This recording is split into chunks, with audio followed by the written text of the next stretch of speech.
Bismillahirrahmanirrahim. Assalamualaikum warahmatullahi wabarakatuh. Selamat pagi adik-adik. Bagaimana kabarnya hari ini?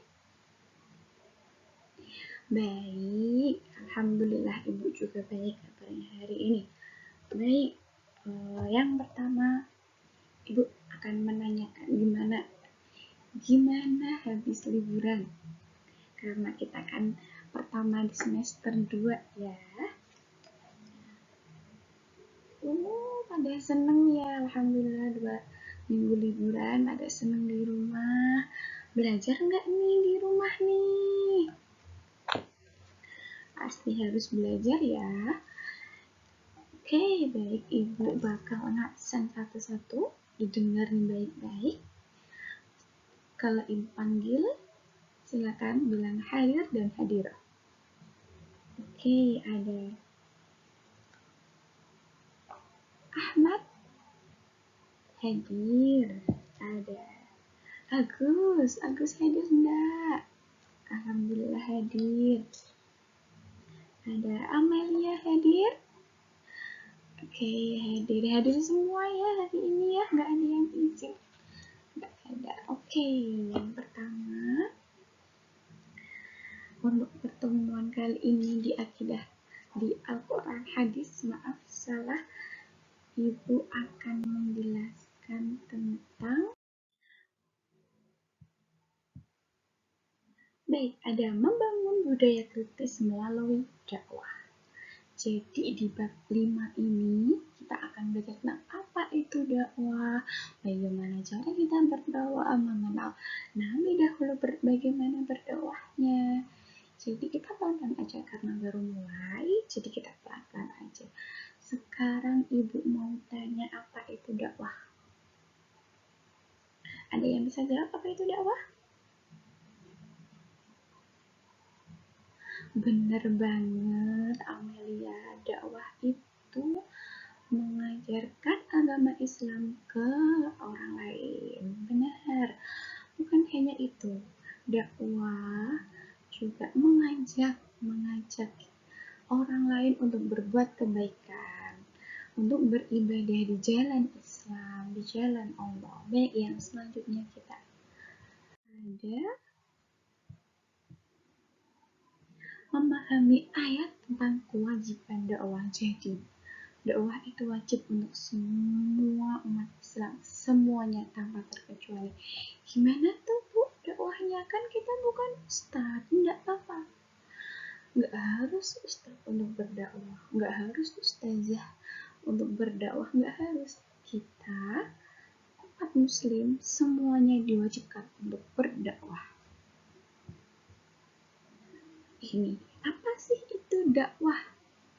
Dakwah berasal dari kata dasar masdar kata kerja da'a yad'u yang berarti panggilan, seruan atau ajakan. Jadi benar tadi kata Amelia, manggil, mengajak, menyerukan hal-hal yang baik, hal-hal yang diwajibkan untuk yang diajarkan dalam beribadah Islam.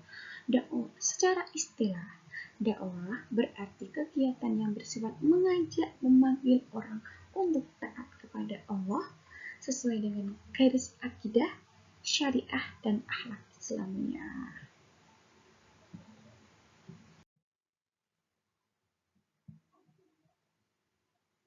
Ada B, tujuan dakwah. Apa sih itu tujuan dakwah, Bu?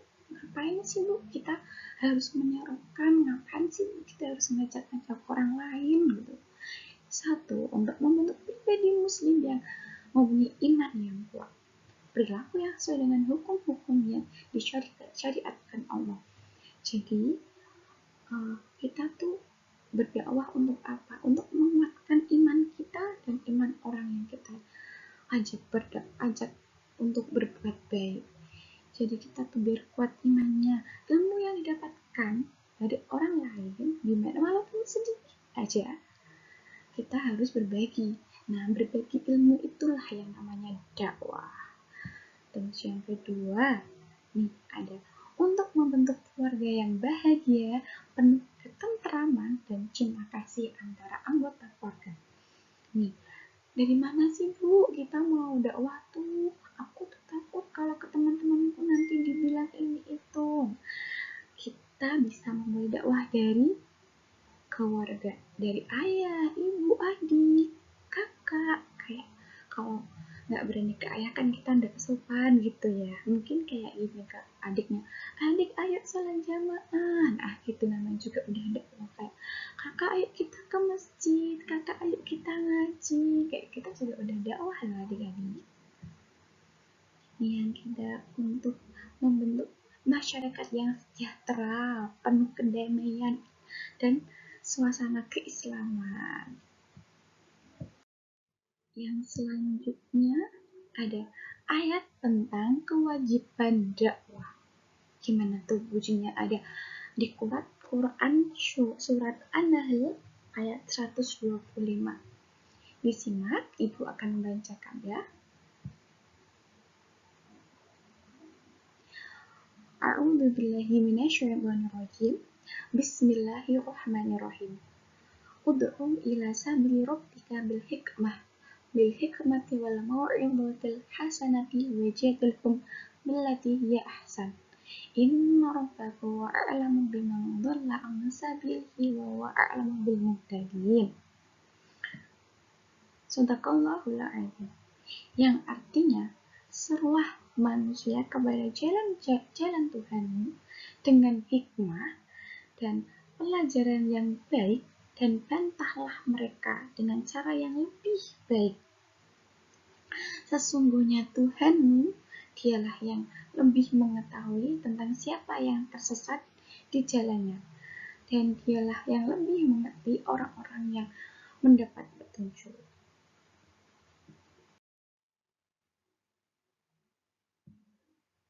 Ini ada arti kosakatanya. Untuk ini adik-adik silakan dihafal dan minggu depan Ibu akan menyuruh satu-satu ya. Kita lewati dulu. Ini apa sih penjelasan ayat-ayat itu, Bu? Ini hikmah dari ayat-ayat tersebut. Ayat-ayat tadi ya kita petik untuk kehidupan kita. Ada al-hikmah, pengetahuan tentang kandungan Al-Quran dan hadis. Nah, ini itu maksudnya siapa sih yang berdakwah itu? Kalau kita kan dakwahnya cukup dengan yang sederhana nih. Ini untuk yang mungkin ustazah atau guru-guru yang terus ustadz, mubalik itu yang ada 3 sifat yang ada di surat itu. Yang pertama ada al-hikmah, yang artinya pengetahuan tentang kandungan Al-Quran dan hadis. Jadi pendakwah itu harus tahu tuh kandungan dan isi kandungan tentang Al-Quran dan hadis tuh. Jadi nggak bisa kalau angger-angger ngajak orang dakwah tapi nggak tahu, kan ini nggak ada, kan bahaya, nggak ada asal usulnya, nggak ada referensinya gitu. Yang kedua ada al-mu'idah, mampu menyampaikan pesan-pesan yang ada pada Al-Quran. Jadi gimana mengemas. Para pendakwah tuh pinter kan kalau dakwah, kalau bisa ngomong ini kan, karena harus ada yang harus mampu menyampaikan gimana pesan-pesan yang ada pada Al-Quran, dikemas sedemikian rupa biar pesan yang apa yang kita bisa sampaikan itu sampai sama yang orang yang kita dakwahin, orang yang kita sampaikan kayak gitu. Yang ketiga ada al-mujadalah, mampu menyampaikan argumen yang kuat dalam dakwahnya.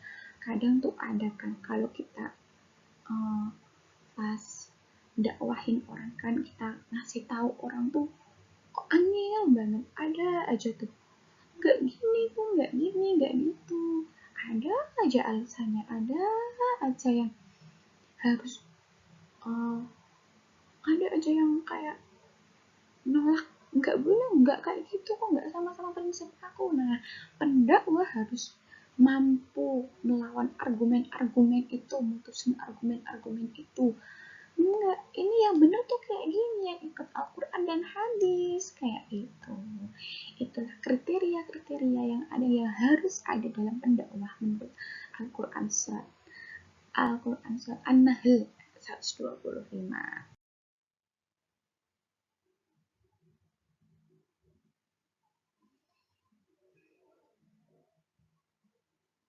Yang ketiga, memahami ayat tentang memulai dakwah dari diri sendiri. Ini yang kayak tadi, dakwah tuh nggak harus yang kita jadi pendakwah dulu, kita jadi mubalik dulu, kita jadi ustazah dulu biar bisa dakwahin semua orang. Jadi dakwah tuh bisa mulai dari diri sendiri.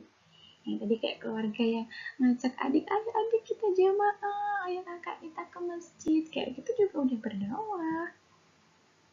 Nih ada di surat Asy-Syu'ara ayat 214 sampai 216 dibacakan ya.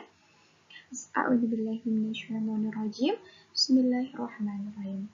Wa anzir ashirataka al-aqrabin wahfid janahaka liman ittaba'aka minal mu'minin. Wa in asuka faqul inni bari'um mimma ta'malun.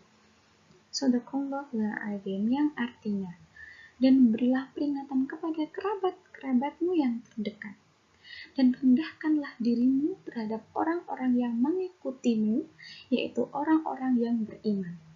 Jika mereka mendurhakaimu, maka katakanlah, sesungguhnya aku tidak bertanggung jawab terhadap apa yang kamu kerjakan.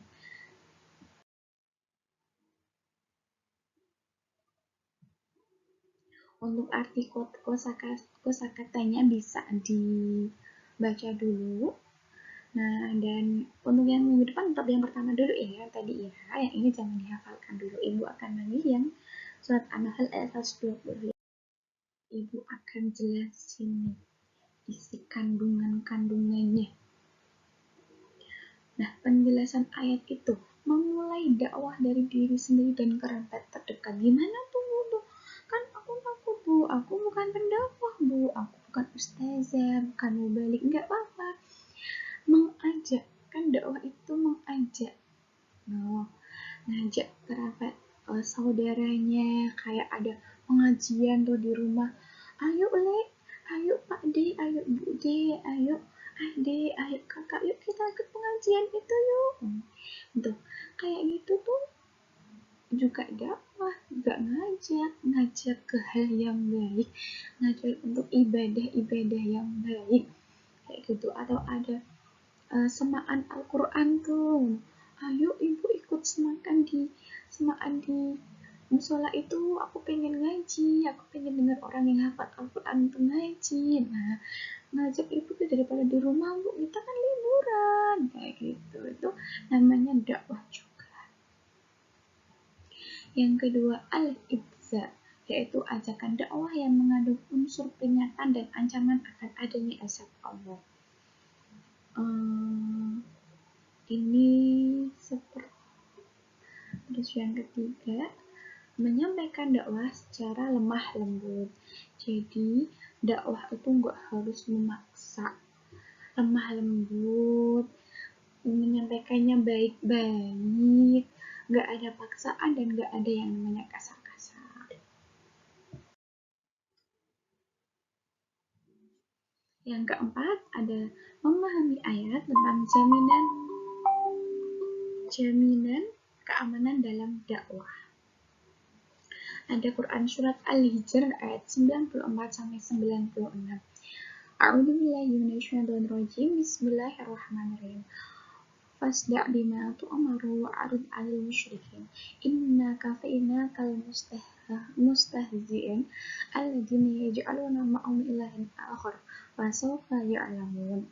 Yang artinya, maka sampaikanlah olehmu secara terang-terangan segala apa yang diperintahkan kepadamu dan berpalinglah dari orang-orang yang musyrik. Sesungguhnya kami memelihara kamu daripada kejahatan orang-orang yang memperolok-olok kamu. yaitu orang-orang yang menganggap adanya Tuhan yang lain selain Allah, maka mereka kelak akan mengetahui akibat-akibatnya.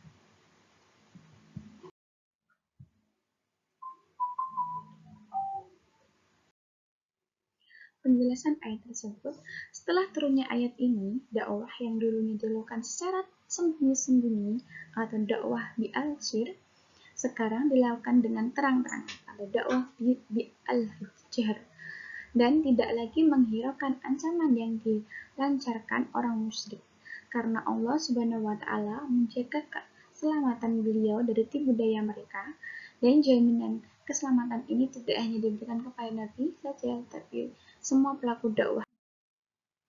Yang terakhir ada hadis tentang dakwah. Man da'a ila hudan kana lahu minal ajri mithlu ujuri man tabi'ahu la yanqusu dzalika min ujurihim syai'an wa man da'a ila dhalalatin kana alaihi min ithmi mithlu athami man tabi'ahu la yanqusu dzalika min athamihim syai'an. Artinya, dari Abu Hurairah radhiyallahu anhu, ia berkata, Rasulullah SAW bersabda, barang siapa yang mengajak kepada kebaikan, maka dia akan memperoleh pahala atas perbuatan baiknya itu, serta pahala orang yang mengikuti dan melaksanakan kebaikan dengan tanpa kurang sedikit pun. Sebaiknya bagi siapa saja yang mengajak kesesatan atau kemungkaran, maka dia mendapat dosa sebagai balasan atas perbuatannya sendiri, ditambah dosa sebanyak dosa orang yang mengikutinya tanpa berkurang sedikit pun. Hadis riwayat Abu Dawud, Ahmad, Nasai, Tirmidzi, dan Ibnu Majah. Ada kosakatanya.